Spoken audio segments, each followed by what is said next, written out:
दोस्तों, गर्मियों में जब बाहर की सड़कें आग उगल रही होती हैं, पंखा भी गर्म हवा फेंकने लगता है और सूरज ऐसा महसूस होता है जैसे पूरी धरती को तंदूर बना देगा, तब एक बटन दबाते ही आपका कमरा अचानक ठंडा कैसे हो जाता है।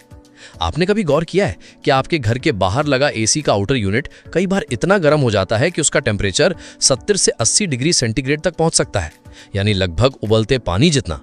लेकिन उसी मशीन से सिर्फ कुछ फीट दूर आपके कमरे के अंदर वही एसी 16 या 18 डिग्री की ठंडी हवा कैसे दे देता है।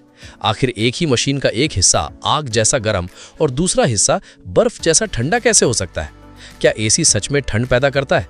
क्या उसके अंदर कोई स्पेशल कूलिंग गैस जलती है? क्या एसी की गैस धीरे धीरे खत्म होती रहती है? और अगर उसके अंदर सब कुछ एक बंद सिस्टम में चलता है तो फिर लोग क्यों कहते हैं कि एसी एनवायरनमेंट के लिए हार्मफुल है? क्योंकि आज हम आपको ले चलने वाले हैं एयर कंडीशनर की उस हिडन साइंटिफिक दुनिया में, जहां pressure, temperature, refrigerant, copper coils, compressors और थर्मोडायनामिक्स मिलकर करते हैं ऐसा इंजीनियरिंग मैजिक जो आपके कमरे की गर्मी को लिटरली बाहर फेंक देता है। जहां हर पाइप के अंदर साइंस बहती है, हर कंपोनेंट का रोल दिल, फेफड़े और नसों जितना जरूरी होता है, और जहां एक छोटी सी लीकेज कंफर्ट को खतरे में और एनवायरनमेंट को नुकसान में बदल सकती है। तो चलिए जानते हैं एसी का पूरा सच, उसकी हिस्ट्री से लेकर स्प्लिट और विंडो एसी की वर्किंग तक, बिल्कुल अंदर से। सबसे पहले समय में थोड़ा पीछे चलते हैं। आज से हजारों साल पहले भी इंसान गर्मी से परेशान था। एंशिएंट इजिप्ट और रोम जैसी सभ्यताओं में लोग पानी, हवा और आर्किटेक्चर की मदद से कूलिंग टेक्निक्स इस्तेमाल करते थे। बड़े बड़े पत्थरों की दीवारें, पानी से भीगे पर्दे और स्पेशली डिजाइंड वेंटिलेशन स्ट्रक्चर्स, ये सब प्रिमिटिव एयर कंडीशनिंग के रूप थे। लेकिन मॉडर्न एसी की असली कहानी शुरू होती है साल 1902 में, जब एक अमेरिकन इंजीनियर विलिस कैरियर ने दुनिया का पहला modern electrical air conditioning system बनाया। लेकिन इंटरेस्टिंग बात यह है, उन्होंने इसे लोगों को ठंडक देने के लिए नहीं बनाया था।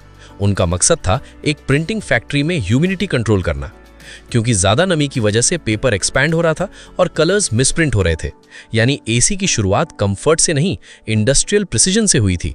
लेकिन जल्द ही साइंटिस्ट्स और इंजीनियर्स को समझ आया कि अगर ह्यूमिडिटी और हीट कंट्रोल की जा सकती है तो इंसान के रहने की दुनिया ही बदल सकती है। और फिर धीरे धीरे फैक्ट्रीज से निकलकर एसी पहुंचा थिएटर्स में, ऑफिसेज में, होम्स में, और आज करोड़ों लोगों की डेली लाइफ का हिस्सा बन चुका है।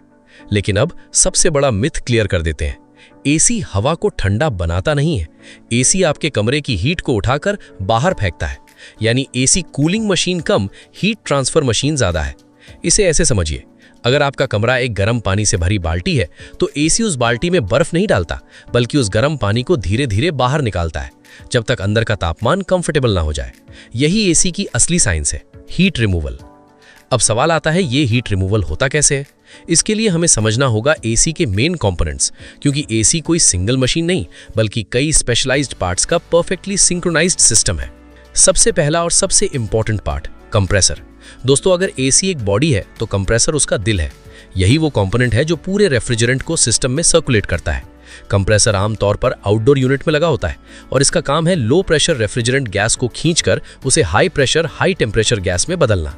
फिजिक्स का सिंपल रूल है, जब किसी गैस को कंप्रेस किया जाता है उसका प्रेशर बढ़ता है, और प्रेशर बढ़ने पर टेम्परेचर भी बढ़ता है। यानी कंप्रेसर के अंदर से निकलने वाली रेफ्रिजरेंट गैस बेहद गर्म हो जाती है, कई बार 80 डिग्री सेंटीग्रेड तक। अब यहां समझिए रेफ्रिजरेंट क्या है। रेफ्रिजरेंट कोई साधारण गैस नहीं होती, ये स्पेशली डिजाइंड केमिकल फ्लूइड होता है, जैसे R32, R410A या पुराने समय में R22, जो बहुत आसानी से प्रेशर और टेम्परेचर के हिसाब से लिक्विड और गैस में बदल सकता है। यही बार बार स्टेट चेंज करके हीट को एब्जॉर्ब और रिलीज करता है। सबसे इंटरेस्टिंग बात, ये नॉर्मली खत्म नहीं होती, क्योंकि ये क्लोज्ड लूप में घूमती रहती है। यानी अगर सिस्टम सील है तो गैस सालों तक चल सकती है। गैस तभी कम होती है जब लीकेज हो। अब कंप्रेसर से निकली सुपर हीटेड गैस जाती है अगले कंपोनेंट में, कंडेंसर कॉइल में। यही आउटडोर यूनिट का वो हिस्सा है जो अक्सर कॉपर कॉइल्स और फैन के साथ आता है। आपने कई बार कंपनीज को कहते सुना होगा 100% कॉपर कंडेंसर। ऐसा इसलिए क्योंकि कॉपर हीट ट्रांसफर में बेहद एफिशिएंट होता है। ये हीट को तेजी से एब्जॉर्ब भी करता है और तेजी से रिलीज भी। जब hot refrigerant gas condenser coil में पहुंचती है तो आउटडोर फैन लगातार बाहरी हवा उसके ऊपर फेंकता है, जिससे रेफ्रिजरेंट अपनी हीट बाहर छोड़ने लगता है। यानी आपका आउटडोर यूनिट असल में आपके कमरे की गर्मी बाहर उगल रहा होता है। धीरे धीरे जब हीट निकलती जाती है तो रेफ्रिजरेंट कूल होने लगता है और फिर होता है एक मेजर ट्रांसफॉर्मेशन, गैस लिक्विड में बदलने लगती है। इसे कहते हैं कंडेंसेशन। बिल्कुल वैसे जैसे गर्म भाप ठंडी होकर पानी बनती है। यानी कंडेंसर कॉइल सिर्फ गैस को ठंडा नहीं करती, वो उसकी फिजिकल स्टेट भी बदलती है, हॉट हाई प्रेशर गैस से हाई प्रेशर लिक्विड। लेकिन अभी भी ये लिक्विड कूलिंग के लिए तैयार नहीं है, क्योंकि इसका प्रेशर बहुत ज्यादा है। अब एंट्री होती है एक छोटे लेकिन जीनियस कंपोनेंट की, एक्सपेंशन वाल्व या कैपिलरी ट्यूब। दोस्तों, यही एसी का प्रेशर मजिशियन है। इसका रास्ता बहुत पतला होता है और जब हाई प्रेशर लिक्विड रेफ्रिजरेंट इससे गुजरता है तो उसका प्रेशर अचानक गिर जाता है और प्रेशर गिरते ही टेम्परेचर भी तेजी से नीचे चला जाता है। यही थर्मोडायनामिक्स का कमाल है। इसे ऐसे समझिए, आपने डिओड्रेंट स्प्रे किया होगा। स्प्रे करते समय कैन ठंडी लगने लगती है क्योंकि अंदर का प्रेशराइज्ड फ्लूइड अचानक एक्सपैंड करता है। एसी में एक्सपेंशन वाल्व लगभग यही करता है। ये गर्म हाई प्रेशर लिक्विड को बदल देता है लो प्रेशर बेहद ठंडे रेफ्रिजरेंट में। अब यही अल्ट्रा कोल्ड रेफ्रिजरेंट पहुंचता है इंडोर यूनिट के सबसे महत्वपूर्ण हिस्से तक, इवापोरेटर कॉइल। यही वो जगह है जहां आपके कमरे की असली कूलिंग होती है। इंडोर ब्लोअर आपके कमरे की गर्म हवा को खींचता है और उसे इस फ्रीजिंग कोल्ड कॉइल के ऊपर से गुजारता है। अब सिंपल साइंस, हीट हमेशा गर्म जगह से ठंडी जगह की तरफ जाती है, तो रूम की हीट रेफ्रिजरेंट अब्सॉर्ब कर लेता है और कूल्ड एयर वापस कमरे में भेज दी जाती है। यानी एसी हवा में बर्फ नहीं मिला रहा, वो आपकी हवा से गर्मी निकाल रहा है। और यही होता है वो मोमेंट जब आपका कमरा धीरे धीरे ठंडा महसूस होने लगता है। लेकिन दोस्तों, असली खेल अभी शुरू हुआ है, क्योंकि अब तक आपने समझा कि एसी हीट को बाहर कैसे फेंकता है। लेकिन अब सवाल है, स्प्लिट एसी और विंडो एसी में एग्जैक्टली फर्क क्या होता है? दोनों ठंडी हवा ही देते हैं, दोनों रेफ्रिजरेंट साइकिल ही इस्तेमाल करते हैं, फिर एक ज्यादा साइलेंट क्यों होता है, दूसरा ज्यादा नॉइजी क्यों? एक महंगा क्यों, दूसरा कंपैरेटिवली सस्ता क्यों? और इन्वर्टर एसी आखिर बिजली बचाता कैसे है? सबसे पहले समझते हैं विंडो एसी। विंडो एसी को ऐसे समझिए जैसे पूरी एसी मशीन को एक ही बॉक्स में पैक कर दिया गया हो। यानी compressor, condenser coil, expansion device और इवेपोरेटर सब कुछ एक सिंगल यूनिट के अंदर। इसीलिए इसे खिड़की या दीवार के ओपनिंग में फिट किया जाता है, ताकि इसका आधा हिस्सा कमरे के अंदर रहे और आधा बाहर। अंदर वाला हिस्सा रूम हीट अब्सॉर्ब करता है और बाहर वाला हिस्सा वही हीट बाहर फेंक देता है। इसका सबसे बड़ा फायदा है compact design, lower installation complexity और जनरली लोअर कॉस्ट। लेकिन डाउनसाइड, क्योंकि कंप्रेसर भी उसी बॉक्स में होता है, नॉइज ज्यादा सुनाई देता है। यानी कूलिंग इफेक्टिव है, लेकिन कंफर्ट एक्सपीरियंस स्प्लिट एसी जितना रिफाइंड नहीं। अब आते हैं स्प्लिट एसी पर, जो मॉडर्न होम्स का किंग बन चुका है। स्प्लिट एसी बेसिकली सिस्टम को दो हिस्सों में बांट देता है, इंडोर यूनिट और आउटडोर यूनिट। इंडोर यूनिट के अंदर इवेपोरेटर कॉइल और ब्लोअर होता है, जबकि आउटडोर यूनिट में कंप्रेसर, कंडेंसर कॉइल और फैन। दोनों यूनिट्स कॉपर पाइप से जुड़े होते हैं, जिनमें रेफ्रिजरेंट सर्कुलेट करता है। इसका सबसे बड़ा फायदा, क्योंकि नॉइजी कंप्रेसर बाहर होता है, आपका कमरा कंपैरेटिवली शांत रहता है। दूसरा, कूलिंग डिस्ट्रीब्यूशन ज्यादा एफिशिएंट और एस्थेटिकली बेटर होती है। लेकिन इंस्टॉलेशन कॉम्प्लेक्स होता है, कॉपर पाइपिंग, ड्रेनेज और माउंटिंग प्रिसिजन की जरूरत पड़ती है। अब यहाँ एक बहुत इंटरेस्टिंग पार्ट आता है कि एसी से पानी क्यों निकलता है? क्या एसी पानी बनाता है? जवाब है हाँ, टेक्निकली हाँ, लेकिन इनडायरेक्टली। जब आपके कमरे की गर्म हवा इवेपोरेटर कॉइल से टकराती है तो सिर्फ हीट ही नहीं निकलती, हवा की मॉइस्चर भी कंडेंस हो जाती है। बिल्कुल वैसे जैसे ठंडी पानी की बोतल पर बाहर पानी जमा हो जाता है, क्योंकि वार्म एयर अपने अंदर ज्यादा मॉइस्चर होल्ड कर सकती है। लेकिन जैसे ही वो ठंडी सरफेस से मिलती है, उसकी वाटर वेपर लिक्विड ड्रॉपलेट्स में बदल जाती है। यही पानी ड्रेन पाइप से बाहर निकलता है। यानी एसी सिर्फ कूलिंग नहीं करता, डीह्यूमिडिफिकेशन भी करता है। और यही कारण है कि एसी रूम अक्सर ज्यादा ड्राई, लेस स्टिकी और कंफर्टेबल लगता है।